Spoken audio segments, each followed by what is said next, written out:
Hello everyone, hope you all are doing well. So today we are going to discuss another question of SPR consolidation, consolidated statement of profit and loss, which is Ashanti Group. This is question number 2 as the previous questions we were solved. Let me show you. So the previous questions we have solved in the previous class was the merchant group. Yeah, this one. This one was also about the consolidated statement of profit and loss, in which I have solved the complete questions and create a consolidated statement of profit and loss. Look, this one. Almost the concepts and the questions of today's question will also be same as we have done in the previous lecture. Let's read the requirement of the question number 2. So this is the requirement, total marks 30.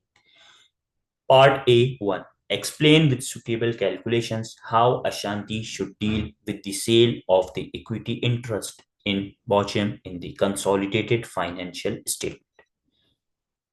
Part A2. Explain with suitable calculations how Ashanti should deal with the sale of the equity interest in Karam and its remaining investment in Karam in the consolidated statement of P&L.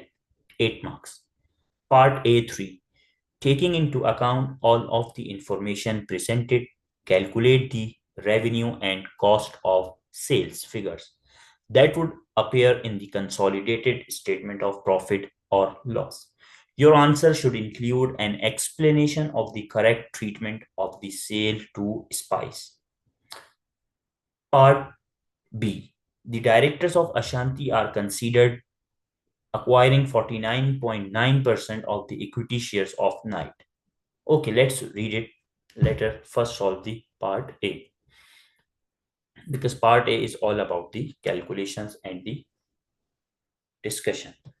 Ashanti, the following financial statement extract relate to Ashanti, a public limited company, and its investments. Extract from the statement of profit or loss for the year ended 30th April 2009.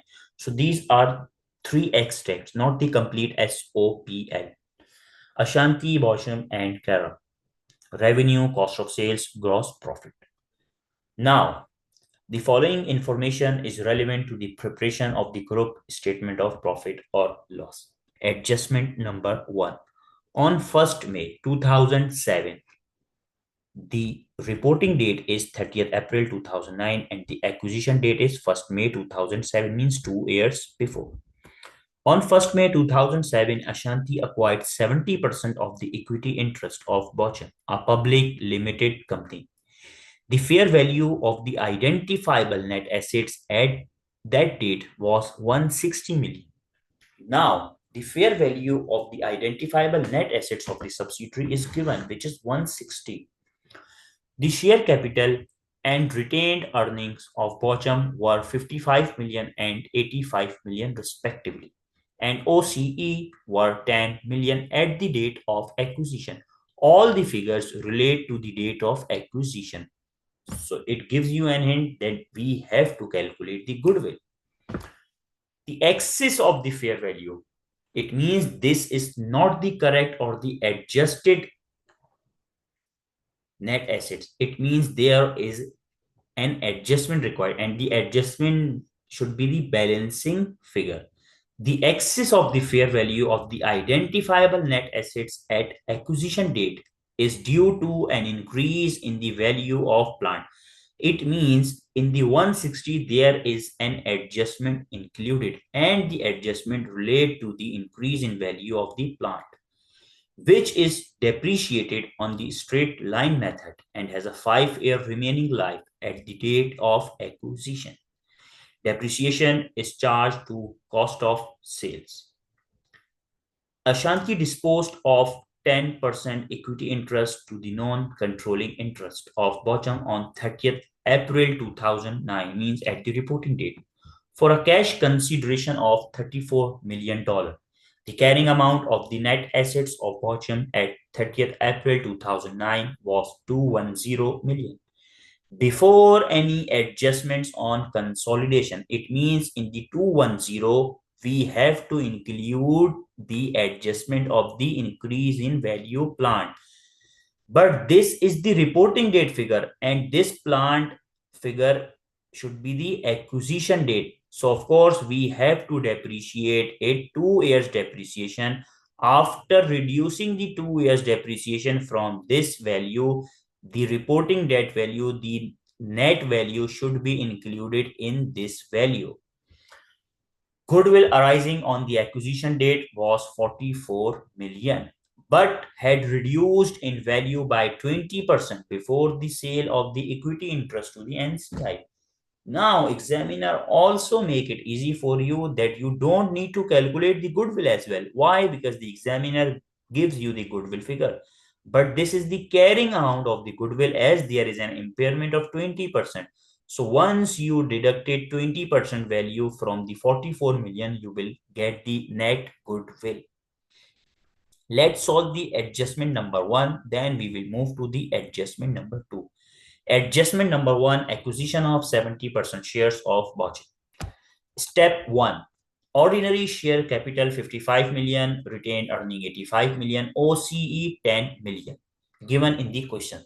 Now the net assets value at the acquisition date of the Bochum is 160, but it's mentioned that there is an adjustment. If you add all these figures, it will become 150. So of course there is an increase, and the increase is due to fair value of plant. So the balancing figure is 10, which is the fair value of the plant. This is at the acquisition date figure, means 1st May 2007. So in order to reach at the 31st April 2009 balance, you have to depreciate it by 5. 5 is the value. So you have to calculate the 2 years depreciation. Now step number 2, goodwill. Goodwill carrying amount is given in the question, which is 44. There is an impairment of 20%. So 20 multiplied by 44, this is not 15, this is 44. So 20% multiplied by 44, you will get 8.8. Of course, we know impairment should be deducted. So the net goodwill is 35.2.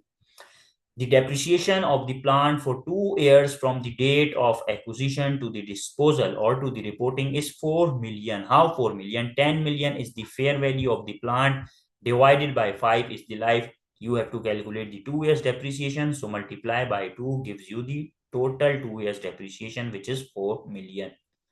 Now, at the reporting date, Ashanti sold 10% equity interest of Bochum. So disposal of 10% equity. This is a subsidiary to subsidiary case, as Ashanti only loses 10% control over Bochum, and the NCI share is increasing by 10%. Why? If you remember, the Ashanti has 70% equity in B company, and the NCI has 30%. But now Ashanti is selling 10%. So it means Ashanti remain with the 60%, still control over the B company. But NCI shareholding is increased by 10%. Previously it was at 30%, but now after the disposal of the 10% by the Ashanti, so NCI shareholding is now at 40%. The total NCI share is now 40%, as previously it was at 30%. Now we all know the NCI share is increasing, so we have to calculate the increase in NCI. And we all know how to calculate it because you guys have covered the previous lectures. S company means Bochum company net assets at disposal date given in the question was 210. After that, it's written that there is no adjustment of the consolidated fair value. So this is the adjustment of the 6. How this 6 is calculated? The 6 is the property value after reducing the 4 depreciation.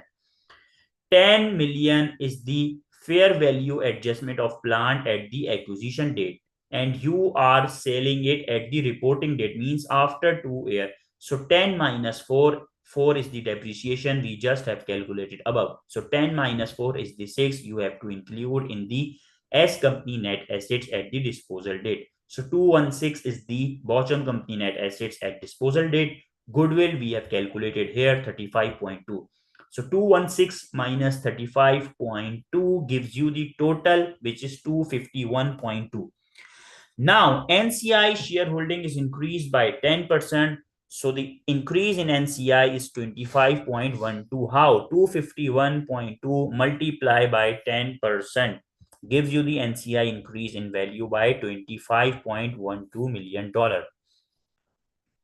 Now the gain on disposal will be reported in OCE. Why in OCE, not in P&L? Because this is a transactions between the equity owner, and we all know all transactions between the equity owner should be reportable to OCE.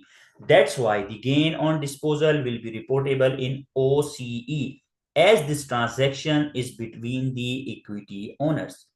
Also, there is no change in status, as Ashanti will report bottom in its consolidated statement of financial position as a subsidiary. Means still Ashanti has 60% control over bottom. So of course, Ashanti should record the bottom as a subsidiary. The gain entry, bank debit 34 million. This is the disposal proceeds which you get. NCI 25.12 we just calculate here. The difference is the gain 8.88 million, which will be reported in OCE. So now guys, we are done with the adjustment number 1. Looks how easy it is. If you have covered the previous lectures, then you can get the full marks in the consolidated statement of financial position and in the consolidated statement of profit and loss. No one can stop you from achieving these marks. Almost 20 to 25 marks in your exam come from this topic. Maybe it can go up to 35 or 40. Now, read the adjustment number 2. Ashanti acquired 80% of the equity interest of Karam, a public limited company, on 1st May 2007. Again, 2 years before the before the reporting date. The purchase consideration was cash of $95.2 million. Karam's identifiable net assets were fair valued at $115 million. And the NCI of Karam attributable to Ashanti had a fair value of 26 million.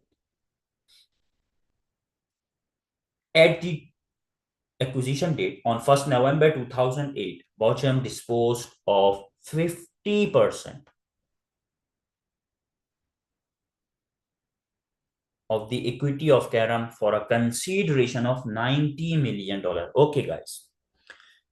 This is a misprinting by the ACCA team. This should be Ashanti, not Bochum, because the Ashanti acquired 80%, not the Bochum. Bochum is another subsidiary of Ashanti. So there is an adjustment, means you have to cancel it and write Ashanti disposed of 50% of the equity of Karam for a consideration of $90 million. Karam's identifiable net assets were 160 million, and the fair value of the NCI of Karam attributable to Karam was 35 million at the disposal date. The remaining equity interest of the Karam held by Ashanti was fair valued at 45 million.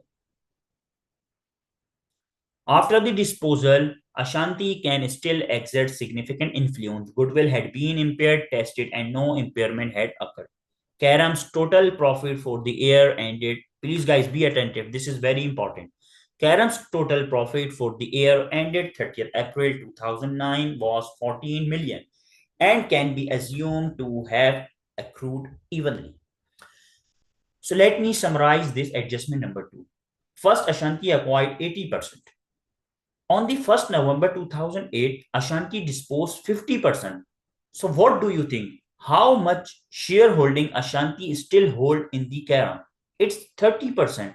Previously, it was at 80%, but on the 1st November 2008, Ashanti disposed 50%. So 80 minus 50 equal to 30. So Ashanti have 30% interest in the Karam. So it means this is a case of subsidiary to associate. Previously, Ashanti is the holding company of the Karam and the Karam is the subsidiary of the Ashanti. But now Karam is the associate company of Ashanti, because we all know from the 20% to 50%, it becomes associate and we use equity accounting. Ashanti has significant influence. Look, examiner also write this thing for your understanding, because examiner know you guys are newbies, you guys are freshy. So Ashanti still has 30% shareholding in the Karam, which means Ashanti has significant influence and the Ashanti should account for Karam using the equity method. But there is an important point which you guys should note, that this disposal is made on 1st November 2008. So if you want to calculate from the 1st November 2008 to the 31st April 2009, it becomes 6 months. So once you are making the consolidated statement of profit and loss, you have to take the figure of the Karam for the 6 months only. If you have watched the previous questions, then you guys have better understanding, because the same case we solved in the previous question as well. Now move to the adjustment number 2 solution. So this is adjustment number 2, acquisition of 80% equity interest of Karam. No step 1 here, as the fair value of the net assets of Karam at the acquisition date is given, which is 115 million. So directly move to the step 2, goodwill. Cost of investment 95.2 million. Fair value of NCI 26 million minus fair value of net assets 115. You will get the goodwill of $6.2 million. On 1st November 2009, Ashanti disposed of a 50% equity interest in Karam for a consideration of 90 million, means disposal proceeds. This is a case of subsidiary to associate, as the Ashanti company loses its 50% shareholding. No more consolidation will be done from this date and NCI share will be removed.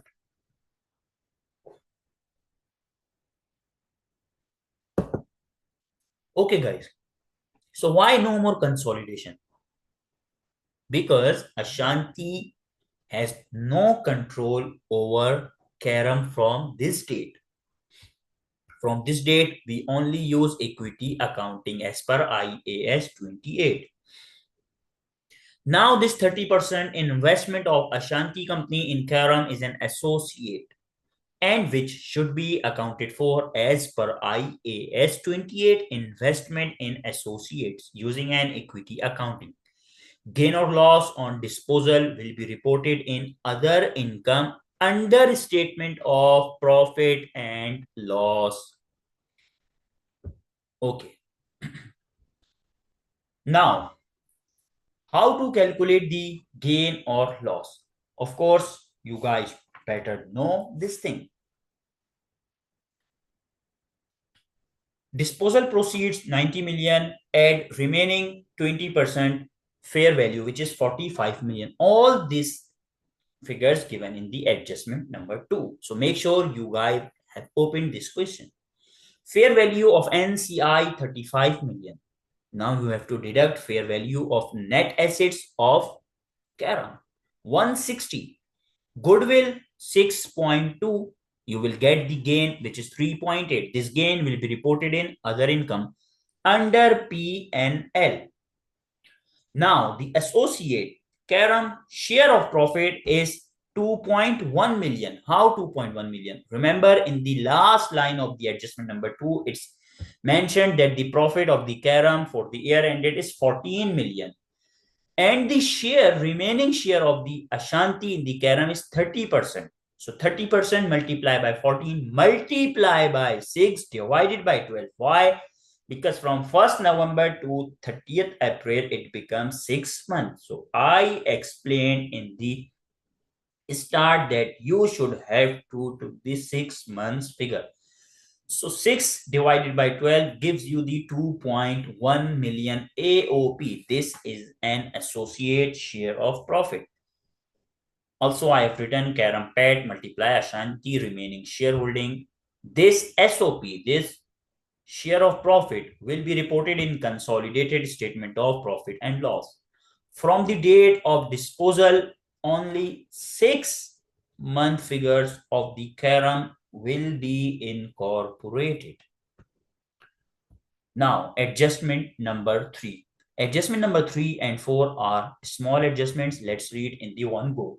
Ashanti sold inventory to both Bochum and Karam in October 2008. So it means this is a P2S sale. So who will record the gain in this case? Can anyone tell me? Please, guys, I want to know from you. I will not say anything. It's up to you. The sale price of the inventory was $10 million and $5 million respectively. Ashanti sales goods at a gross profit margin of 20% to group companies. At the year end, half of the inventory sold to Bochum remained unsold.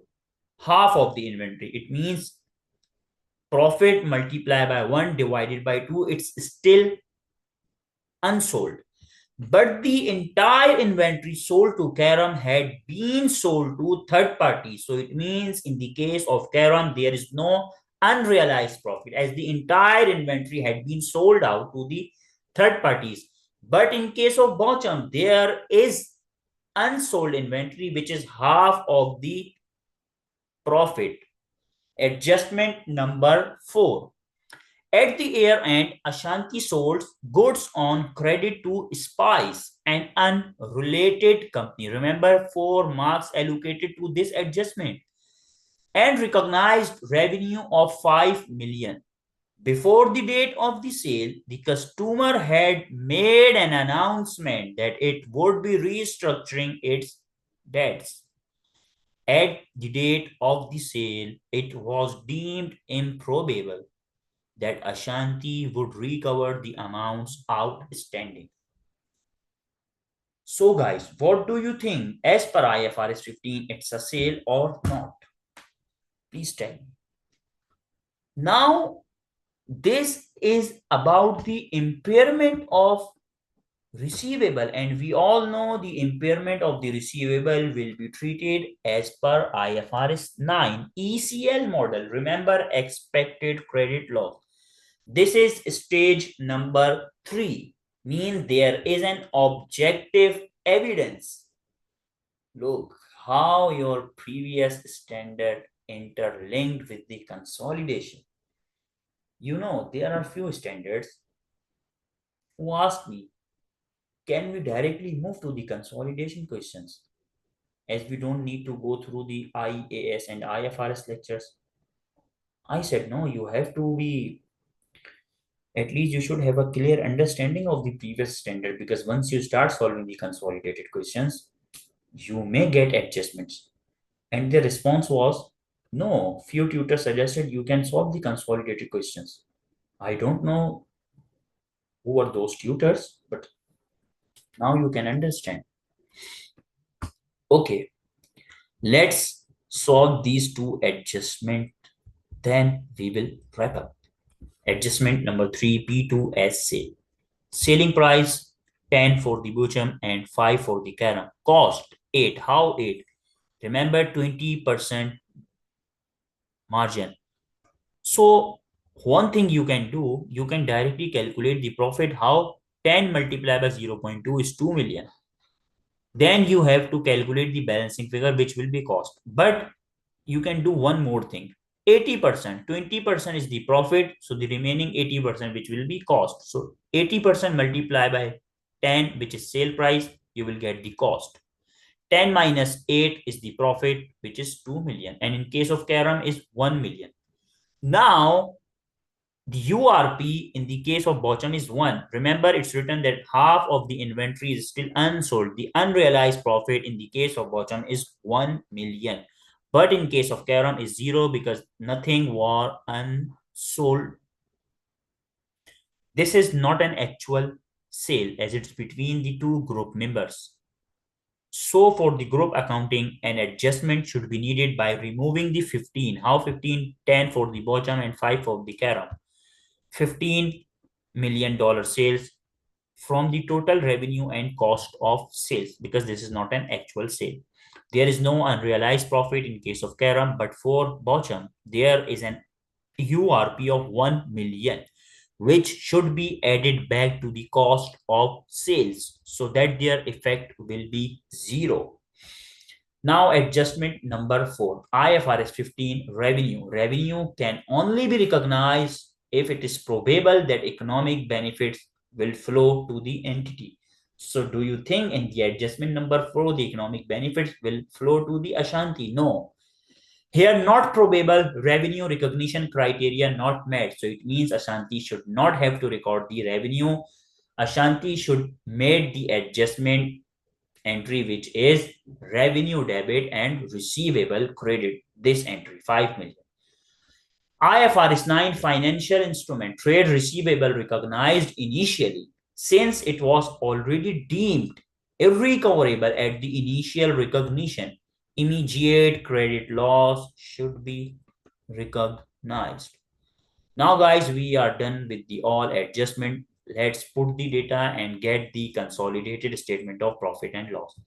Revenue is 1096. How 1096? 810 is the Ashanti figure, 235 is the bottom, 142 multiplied by 6 divided by 2 is the Karam figure, minus 5 is the revenue adjustment, and minus 15 is the inventory, P2S inventory sold adjustment. Cost of sales 853, 686 is the Ashanti, 137 is the bottom, 84 multiply by 6 divided by 12 is the Karam figure, minus 15 is the cost of sale, is the total inventory sold to bottom and Karam, then plus 2 and plus 1 adjustment from the unrealized profit. Then the gross profit is 243. So this is your answer for the entire part A. Now we are just left with the part B. I have write down the complete answer for the part B. It's pure theoretical. If any student covered the previous lectures on the consolidation, then you might have better understanding about these theory. But if any student have not covered the previous lectures, then of course it's your loss. But I covered the theory portion in the part B as well. I will just read the requirement, then the solution should be read by you. Part B, the directors of Ashanti are considering acquiring 49.9% of the equity shares of Knight. The next biggest shareholders will be Knight's two original founders, who will hold 21% and 8% of the equity shares respectively. The original founders are not related. So this is one condition as well. The remaining 21.1% of the shares will be held by 11 shareholders who are acquaintances of the original founders but whom have a remote relationship to one another, means once they met in a while. There has not been complete owner representation at the last three annual general meetings. Of course, Ashanti will have the ability to appoint four of the, still Ashanti has influence. Of the six members of Knight's board of director, the board of director means of Knight have overall responsibility for decisions that affect the entity's operations. Discuss whether the proposed share purchase will lead to Ashanti obtaining control over Knight. Yes. How yes? You have to read the solution. So guys, we achieved the 30 marks. So guys, today we are done with the consolidated statement of profit and loss and consolidated statement of financial position. I have solved so many questions on the consolidated statement of financial position and two questions on the consolidated statement of profit and loss. Because I personally feel consolidated statement of profit and loss is comparatively easy and straightforward. So from tomorrow onwards, we will solve consolidated statement of cash flow, After that, we will solve foreign subsidiary questions. Once we are done with these two kind of questions, then we will start the current issues and articles as well. So guys, now we are almost done with the SBR course. Also F7 course. There are few topics for the F7 students I will upload in the upcoming days.